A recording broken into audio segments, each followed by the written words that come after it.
Ok, alors nous voilà repartis pour la suite. Je pense que ce sera que le deuxième épisode euh, de cette petite série que nous avons nommée Le point d'inflexion.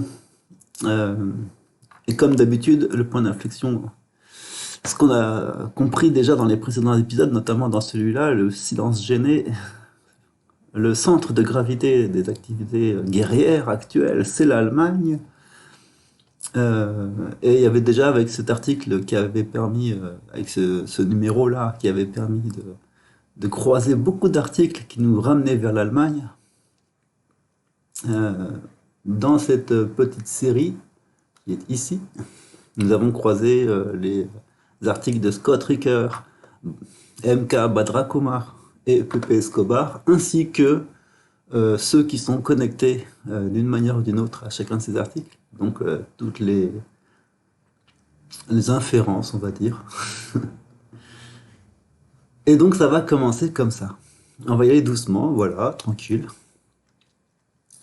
Badra Kumar, à propos de la réponse de Scholz au sabotage de son pipeline, se rapprocher des Chinois. Et là, déjà, rien que ça, je pense que normalement, quand on est suffisamment instruit de ce qui se passe en ce moment, uniquement cet article peut suffire à inviter ses potes et commencer à faire une grosse fête parce que c'est bon maintenant, on est tranquille, le problème est réglé, on est sauvé, il n'y aura peut-être pas la grande catastrophe à laquelle on s'attend, le grand effondrement économique, l'Europe qui s'effondre totalement dans la misère et la souffrance, les guerres civiles, la famine, les émeutes de la faim, et tout ce qui est prévu initialement par le plan américain, en fait, anglo-américain, parce que évidemment ils sont très très connectés, ils parlent la même langue déjà, donc ils se comprennent, mais bon, c'est aussi bien au-delà de ça dans l'histoire. Et là où le courant de l'histoire était censé nous mener, c'est-à-dire vers une destruction complète de l'Europe en tout cas, hein, parce que le reste du monde ils sont très contents, ils n'ont pas de problème. Tout ça, ça vient de basculer à ce moment-là, dans ce que j'ai appelé le point d'inflexion, parce que c'est vraiment le moment important où il s'est passé une réflexion qui a duré une seconde dans un seul cerveau, celui de lui là, ce monsieur, notamment appelé monsieur. Attends, je te laisse la surprise parce que c'est Pepe Escobar qui s'amuse à faire des blagues sur les gens.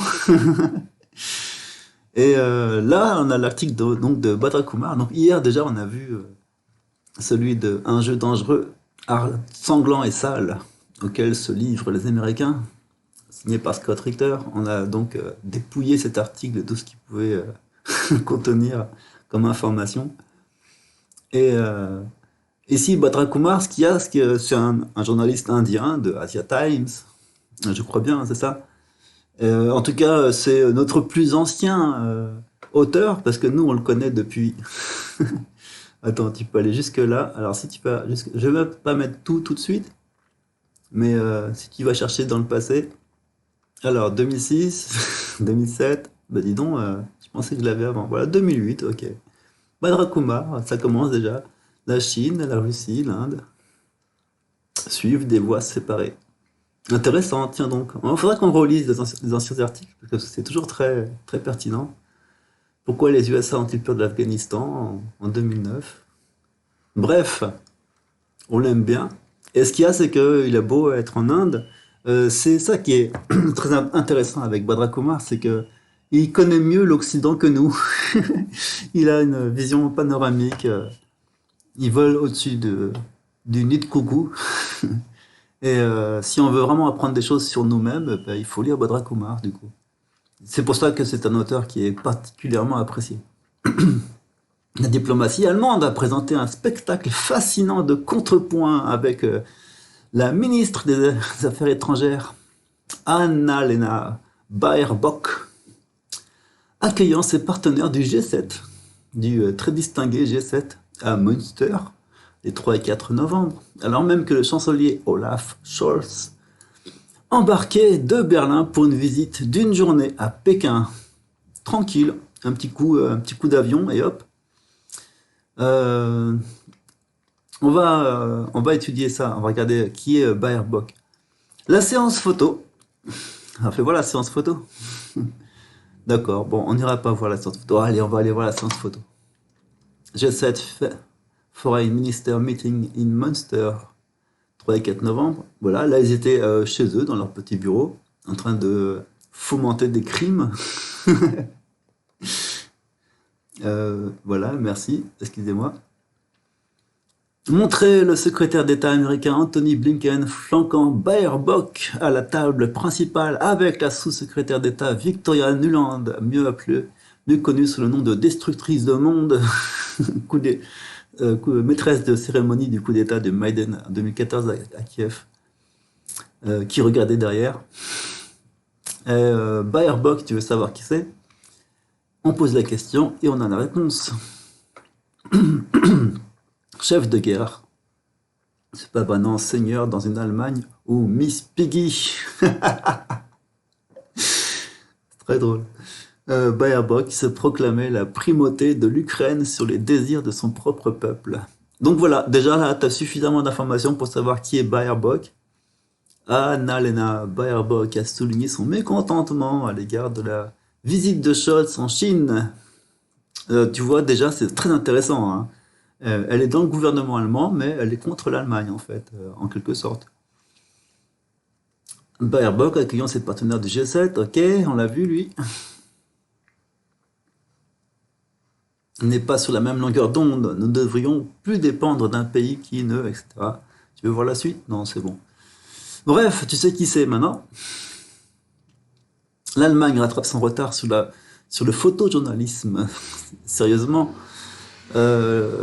la photo n'aurait pas pu figer de manière plus significative pour le public mondial le double visage de la diplomatie allemande, alors que la coalition de l'actuel gouvernement tire dans des directions différentes. Et ça, c'est remarquable. Essentiellement, Baerbock a souligné son mécontentement face à la visite de Scholz en Chine, en rassemblant autour d'elle ses homologues du G7 partageant les mêmes idées impérialistes américaines, etc. Straussiennes, nanana. C'est très très courant, hein. Faut pas s'étonner que des gens soient infiltrés dans des gouvernements à haut niveau, de façon à obtenir, enfin, tout en obtenant une crédibilité et quand même en agissant en tant qu'agent double. Mais maintenant, les agents doubles sont tellement fréquents que si 100% du gouvernement sont tous des agents doubles, comme en France par exemple, ben, ils discutent entre eux, ils parlent anglais d'ailleurs, ils se cachent même pas. Et donc c'est une véritable invasion. Mais bon, c'est un commentaire. Les commentaires, c'est superflu. Ce qui nous intéresse, ce sont les connexions. Même selon les normes de la politique de coalition, ça reste un geste excessif. Lorsque le plus haut dirigeant d'un pays est en visite à l'étranger, une démonstration de dissonance sape la diplomatie. En gros, c'est comme ça partout, hein, dans toutes les entreprises, quand tu sapes l'autorité de quelqu'un, tu te prends une petite amende. Mais ça se fait pas, hein. C'est vraiment extrêmement déconseillé, et c'est même carrément anti-professionnel, où c'est véritablement offensif de saper l'autorité d'un dirigeant. En tout cas, comme ils le font. Alors de même, les homologues du G7 de Baerbock ont choisi de ne pas attendre le retour de Scholz. Tranquille, bah, il est pas là, on s'en fout, les absents ont tort. Apparemment, ils ont l'esprit fermé, la nouvelle alors, discabardition, ça s'appelle les discussions de Baerbock, de Scholz à Pékin, n'y changeront rien. Et donc, normalement, en toute logique, dès lundi, normalement, c'est aujourd'hui lundi, Scholz devrait demander la démission de Baerbock. Là, il y a une petite faute. Mieux encore, cette dernière devrait présenter sa démission, mais ni l'un ni l'autre ne le fera. Donc on n'aura pas de nouvelles aujourd'hui. À l'approche de sa visite en Chine, Il a été vivement critiqué pour avoir entrepris une telle initiative, avec une délégation commerciale de puissants PDG allemands. De toute évidence, l'administration Biden s'est tournée vers Baerbock et les cercles influents atlantistes intégrés à l'économie politique allemande pour mener la charge. Au moins, tu vois, c'est clair. Hein. Ça qui est super avec un Indien journaliste, c'est que il va pas s'encombrer de circonvolutions et il explique les choses telles qu'elles sont, de façon, c'est quoi le terme? Verticale, orthodoxe.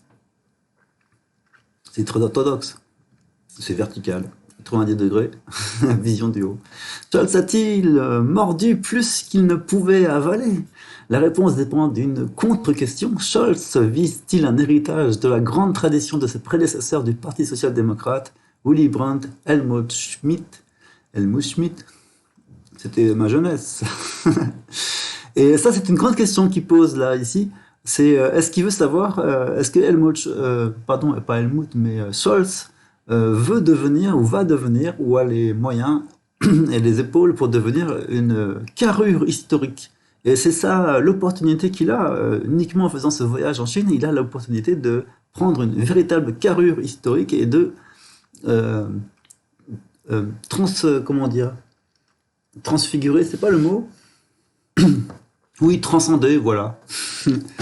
Le système politique actuel qui est évidemment cerné d'atlantistes. Les deux figures titanesques dont il a parlé, Brandt et Schmidt, Helmut, ont pris des initiatives révolutionnaires envers l'Union, l'ex-Union soviétique, et la Chine respectivement à des moments décisifs de l'histoire moderne, défiant les chaînes de l'atlantisme qui ont freiné l'autonomie stratégique de l'Allemagne et consigné ce pays comme un subalterne dans un système d'alliance dirigé par les États-Unis.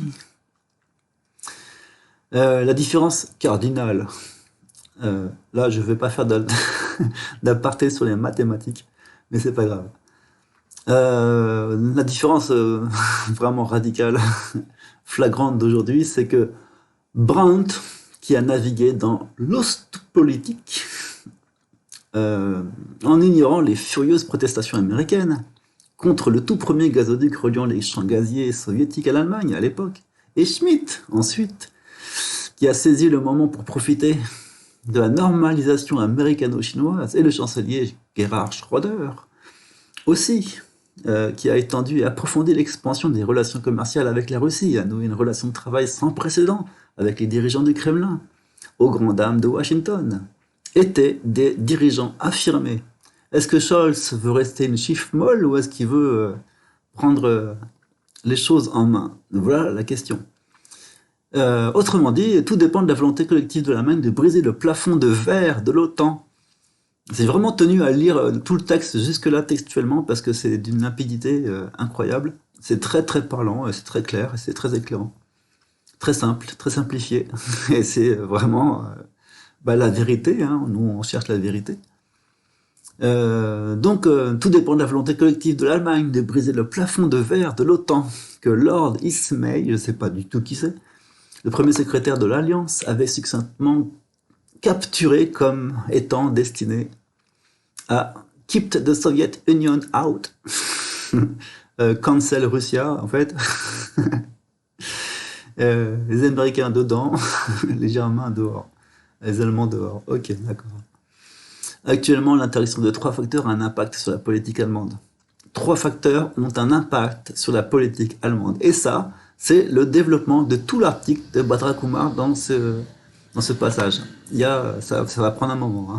Donc, voici les trois facteurs qui peuvent être antinomiques et qui agissent sur la politique allemande actuelle. Sachant que la politique allemande, c'est de elle que relève, c'est à elle que, sur ses épaules que retombe le destin de l'Europe et de l'humanité. Actuellement, c'est là que ça se passe.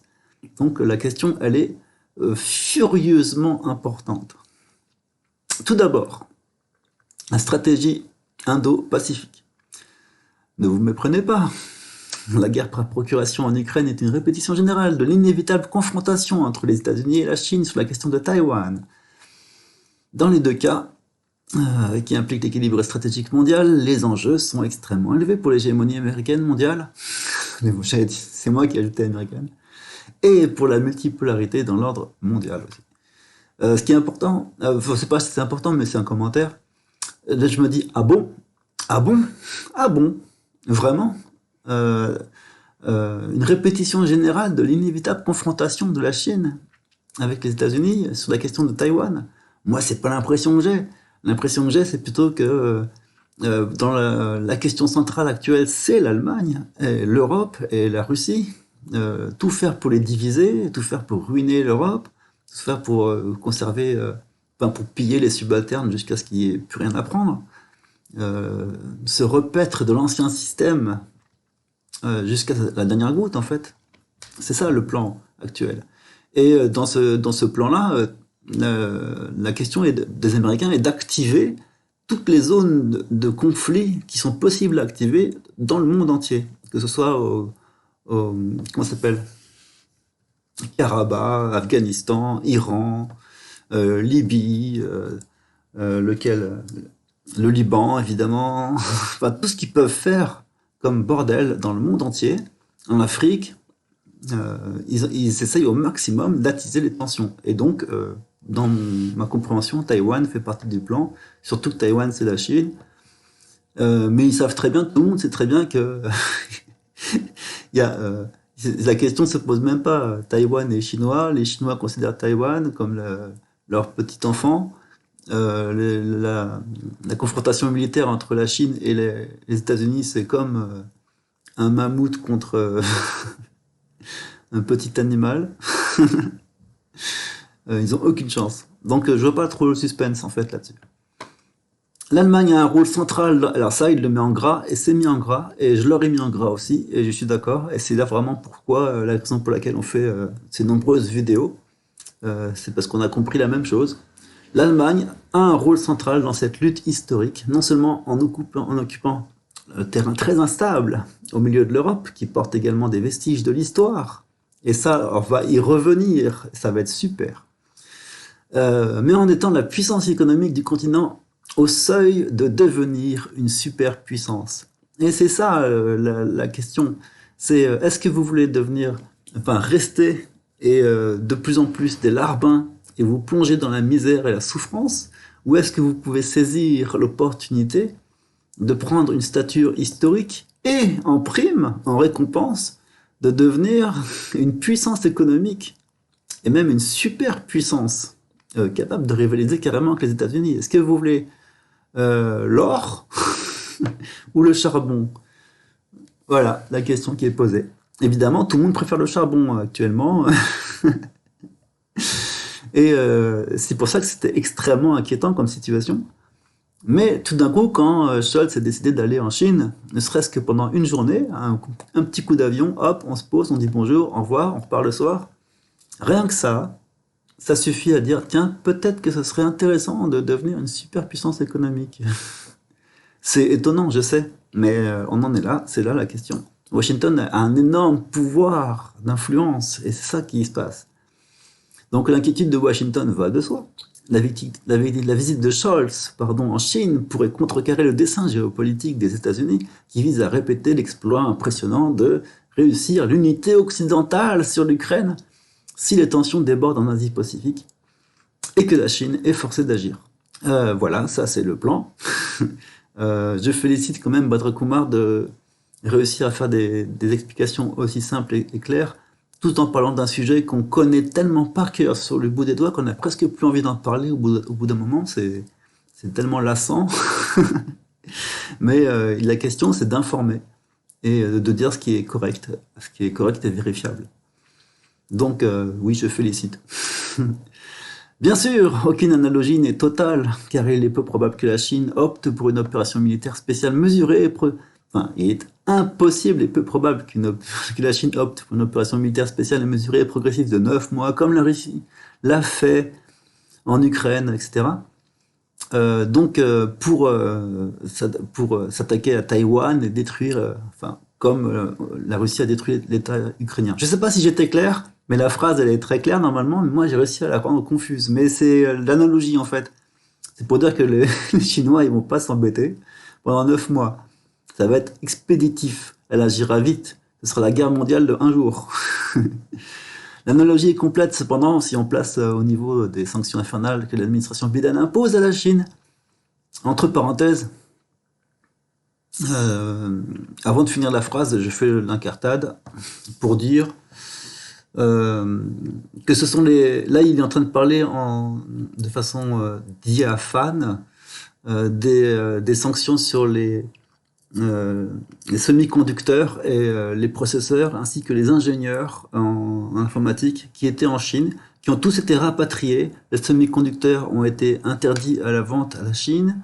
En bref, ils ont tout fait pour supprimer à la Chine toutes les capacités informatiques et toute la connaissance, les logiciels, la logistique. Tout ça a été confisqué à la Chine subitement, violemment, il y a moins de 2 semaines. Et ça a été une agression d'une ampleur extraordinaire. Donc vraiment, c'est pas pour rien qu'on parle de sanctions infernales, parce que confisquer les ordinateurs à la Chine, alors qu'ils savent pas trop comment aller au-delà de ce qui est connu basiquement en informatique, c'est quand même vraiment du brigandage et de la confiscation. Non, attends, ça c'est encore un autre problème. Là pour l'instant, c'est la partie informatique, les sanctions étaient infernales, ok? Et la deuxième chose que les Américains peuvent faire, c'est, dans la catégorie du brigandage, je te reformule la phrase, hein, c'est la confiscation des avoirs de la Chine. Donc d'office, ils seraient gelés, qui sont estimés à pas moins de 1 trillion de dollars, c'est 10 puissance 12 dollars, ça fait beaucoup. Comme ils l'ont fait avec la Russie, ils ont confisqué les avoirs de réserves de change de la Russie, ce qui fait que la Russie ne pouvait plus convertir leur monnaie en dollars et réciproquement pour pouvoir opérer sur le commerce international. Donc, ils auront subtilisé, c'est gentil, hein, mais dépouillé, ils les ont dépouillés de 200 millions de dollars, 200 milliards de dollars à la Russie. Et s'ils font la même chose à la Chine, ça portera sur 1000 milliards de dollars. C'est-à-dire, comment dire, 6 fois plus. Enfin, 5 fois plus. Ouais, t'es bon en calcul, Dave. Ce qui est quand même pas mal. Et bref, c'est la menace. Ils peuvent le faire. Et on suppose qu'ils vont le faire. On se doute bien qu'ils vont le faire. On sent venir qu'ils vont le faire. C'est leur genre de faire ça. Piquer 1000 milliards de dollars, bah, c'est bien, hein, c'est exactement la dette américaine en plus. En une seule opération, en 3 clics, ils remboursent toute la dette américaine, ils, ils dépouillent la Chine et gardent leur monnaie. Il faut savoir aussi que la Chine détient la plus grande part des bons du trésor américain et que d'un autre côté, bah, c'est ça, si la Chine décide de renvoyer ses bons du trésor aux États-Unis, le petit 1000 milliards de dollars qu'ils auraient gagné d'un côté va se transformer en 10 fois pire qu'ils auront perdu de l'autre. Donc c'est pas si évident que ça.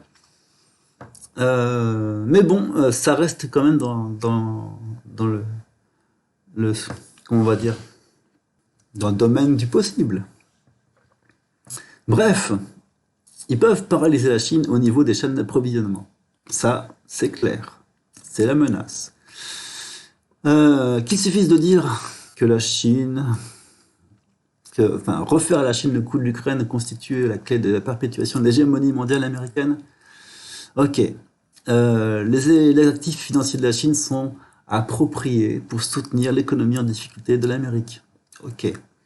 Le statut du dollar en tant que monnaie mondiale, le néo-mercantilisme et le contrôle des mouvements de capitaux. Ok. Ça, ils savent faire. Bref, ça c'était la première chose qui influe sur la politique allemande, c'est la menace de ce qui peut se passer au niveau des confiscations des avoirs.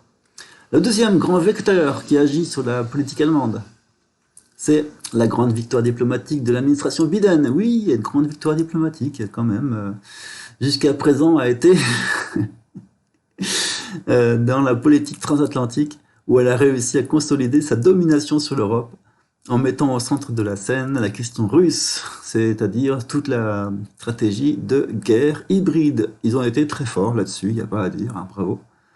Les craintes manichéennes des pays européens d'une résurgence historique de la puissance russe ont opportunément été attisées. C'est surtout aux États-Unis en fait que ça a été opportunément attisé, parce que eux, ils ont beaucoup de films américains sur les Russes méchants, et donc ça conforme des craintes manichéennes. Alors le fait que ce soit ça, c'est ce que j'appelle le système médiatique. Le système médiatique, il incorpore les films, les histoires, les racontards, etc. Et toute la façon dont l'esprit s'est formé à cause ou par la propagande incessante qui dure depuis tellement longtemps que ça date d'avant la naissance de la plupart des gens qui sont vivants aujourd'hui. C'est donc une propagande qui est tellement puissante que c'est vraiment très facile d'activer des réflexes conditionnés en fait. Donc là-dessus, c'est vrai que tout ce qui est conditionnement de l'humain, les Américains sont très forts. Euh, mais quand même, peu de gens s'attendaient à une résurgence russe si peu de temps après le célèbre discours de Vladimir Poutine à la conférence de Munich sur la sécurité en février 2007, où ici, on le voit. J'ai pas regardé la vidéo du coup, je l'ai même pas écouté, je sais plus ce qu'il disait, parce que c'était il y a longtemps. Кстати говоря, Россию нас постоянно учат демократии. Но те, кто нас учат, сами почему-то учиться не очень хотят.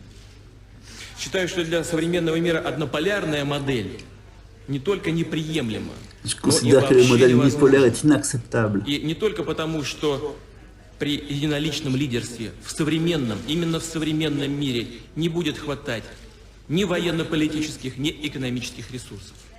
Но, что еще важнее, сама модель является неработающей, так как в ее основе нет и не может быть морально-нравственной базы современной цивилизации. Oh, joli. Attends, tu me le remets, dis-moi ton truc là.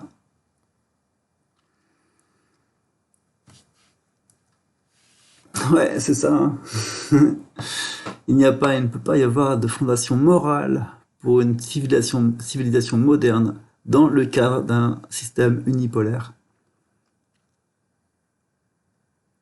Donc déjà, il avait compris le principal, et ça date pas d'hier, donc ce qui se passe aujourd'hui.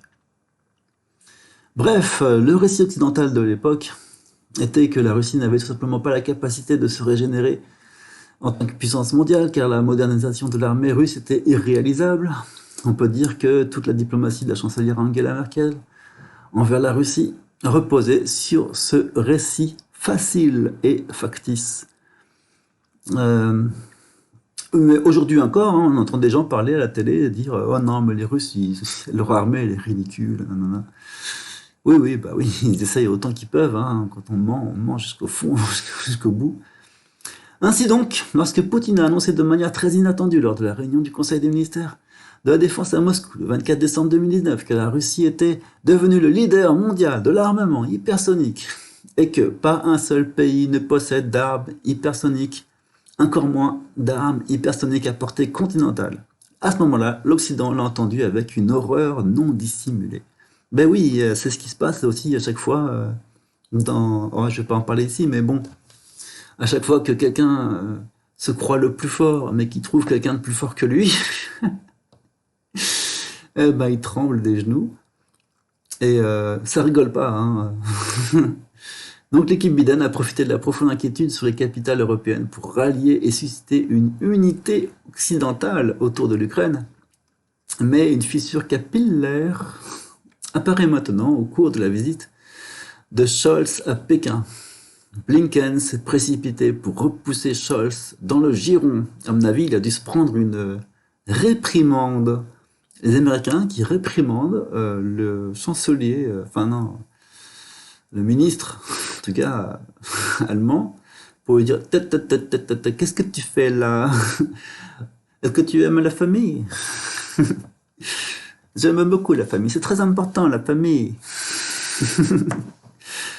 Bref, Donc le deuxième point qui agit fortement sur les- le deuxième vecteur qui agit fortement sur la politique allemande, c'est donc ça, ce qu'on appelle la capacité d'action par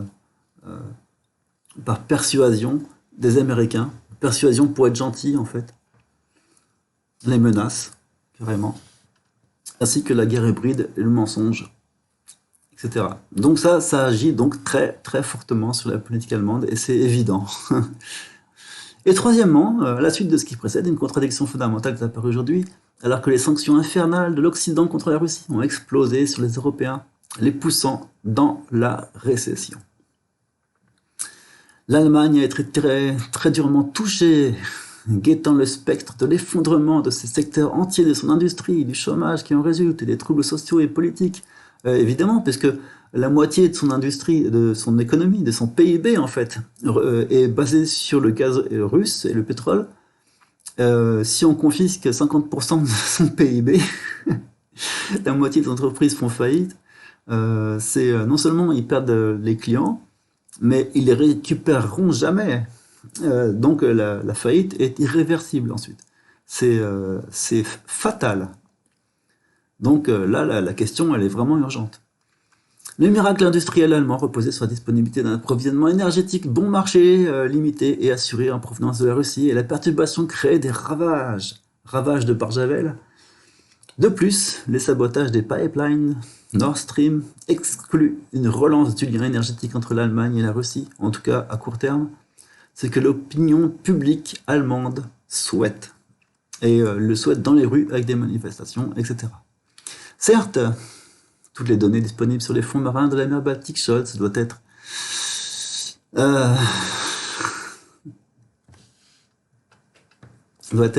Scholz, du coup, avec toutes ces données disponibles, doit être conscient des conséquences géopolitiques de ce que les États-Unis ont fait à l'Allemagne. Il doit quand même s'en douter un petit peu. Il s'est fait frapper par son maître et que c'est pas juste, mais il n'est pas en mesure de créer un chahut. Et il a plutôt choisi d'intérioriser le sentiment d'amertume, d'autant plus que l'Allemagne est dans une position humiliante de devoir acheter du GNL horriblement cher à des entreprises américaines pour remplacer le gaz russe. Ils se sont fait couillonner jusqu'au bout. Et du coup, comme je disais dans un des précédents épisodes, dans cette situation, on a plutôt tendance à se renfermer sur soi-même et voilà, à ne rien dire et à subir, parce qu'on a l'impression que c'est une punition, c'est ça la soumission. Bref, la seule option qui reste à l'Allemagne est de tendre la main à la Chine dans une recherche désespérée pour relancer son économie. Incidemment, la mission de Scholz, c'était... Alors attends, je voulais faire un truc, c'est que tendre la main à la Chine, etc., nanana. Ce que je voulais voir, c'était ça. Là, on est en mode jour, là-dessus. On va voir les cheminements. Et tu vas me trouver où est-ce qu'il est, lui.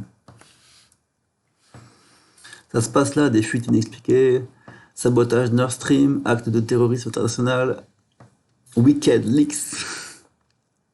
Je crois que ça va être là, ou là, je sais plus. Non, ça va être là, allez. On va essayer celui-là.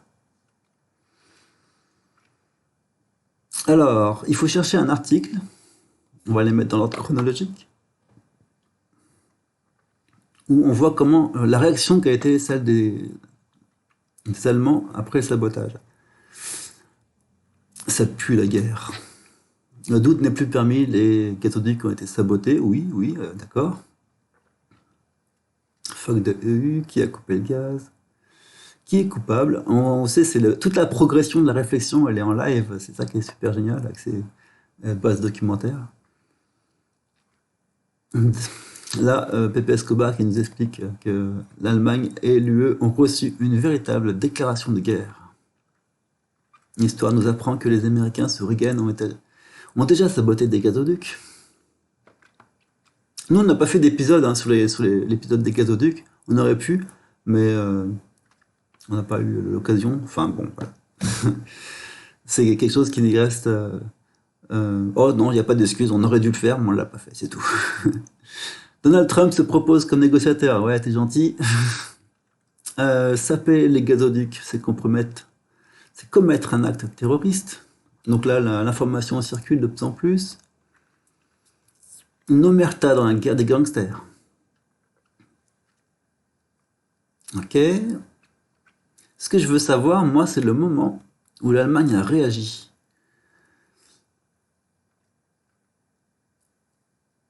Acte de guerre encore. Câble électrique, endommagement sans précédent.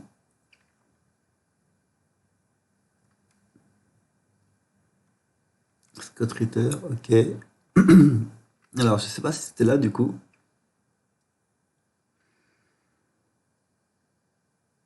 La Russie accuse d'autant. Ça doit être dans cette famille d'articles alors. Ça commence là. On a l'accusation et on a ciblé le coupable. À partir de là, tout le monde sait qui a attaqué le Nord Stream, qui a divulgué l'aveu britannique.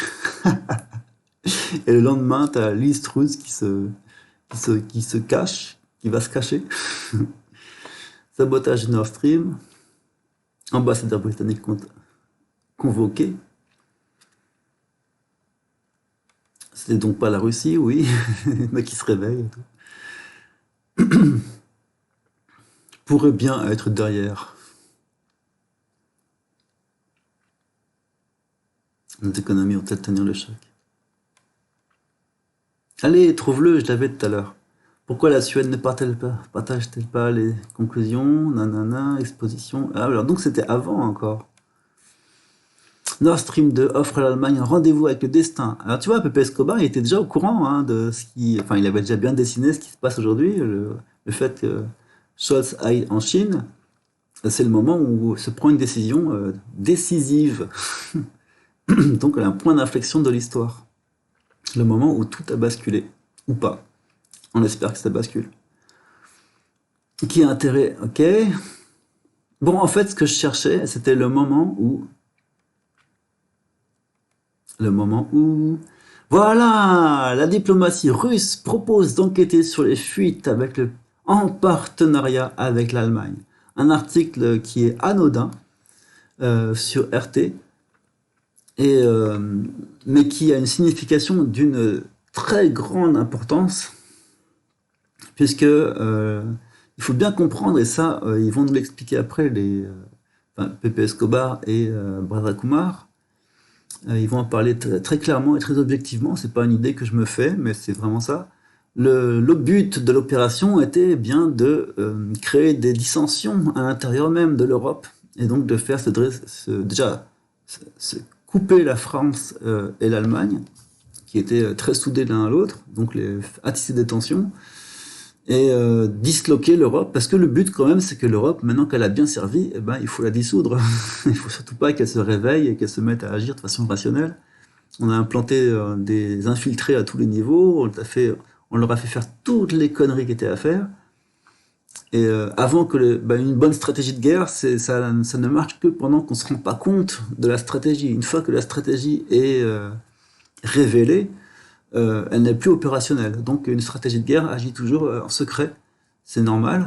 Et maintenant que la stratégie elle est relativement bien révélée, il est temps de détruire l'Europe, de la dissoudre. Et donc cette opération Nord Stream, elle servait à ça. Le but c'était de mettre en opposition les pays de l'Europe entre eux, et aussi de créer encore une scission encore plus forte entre la Russie et l'Allemagne.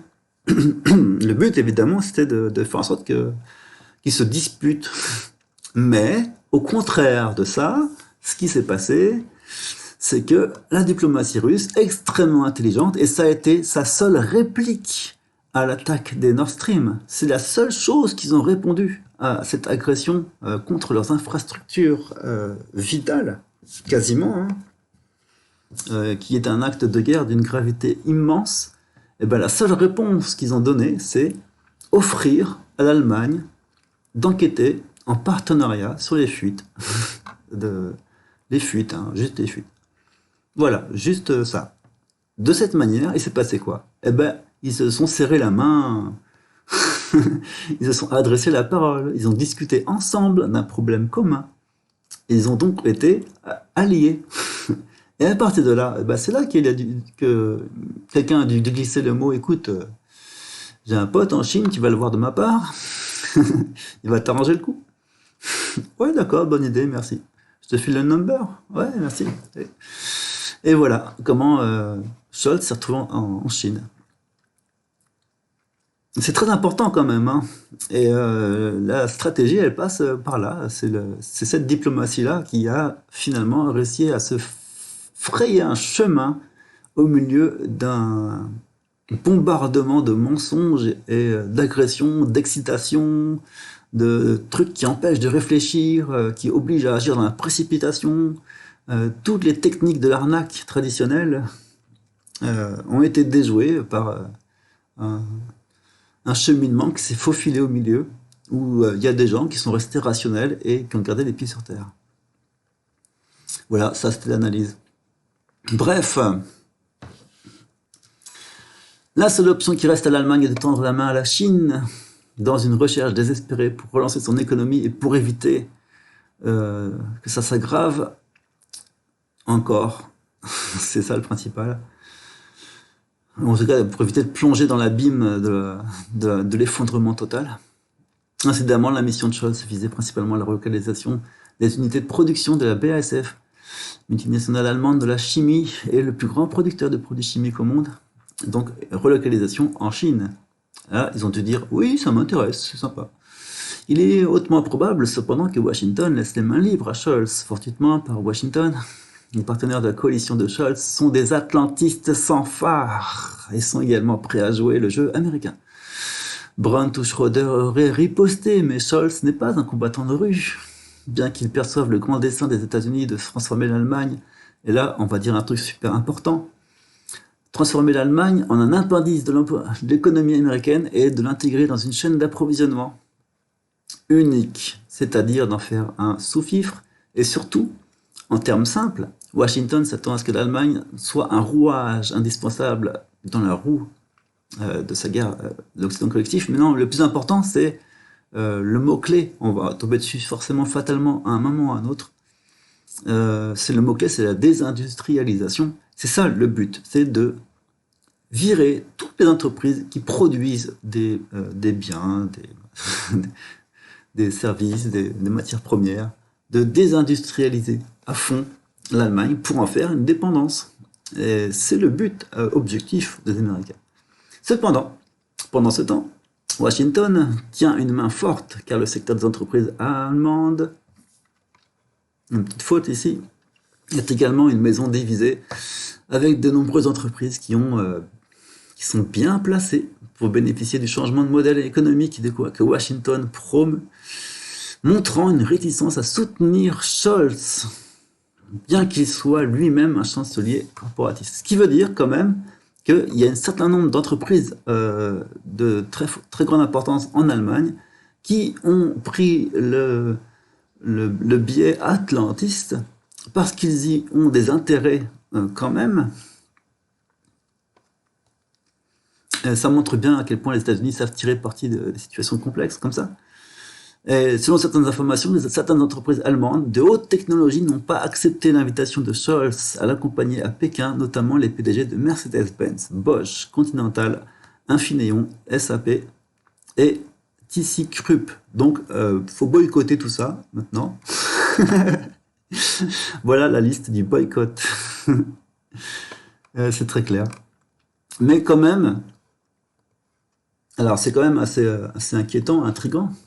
Mais quand même, allons voir maintenant le même sujet traité par Pepe Escobar. On va le faire dans l'épisode d'après. Allez, à tout à l'heure.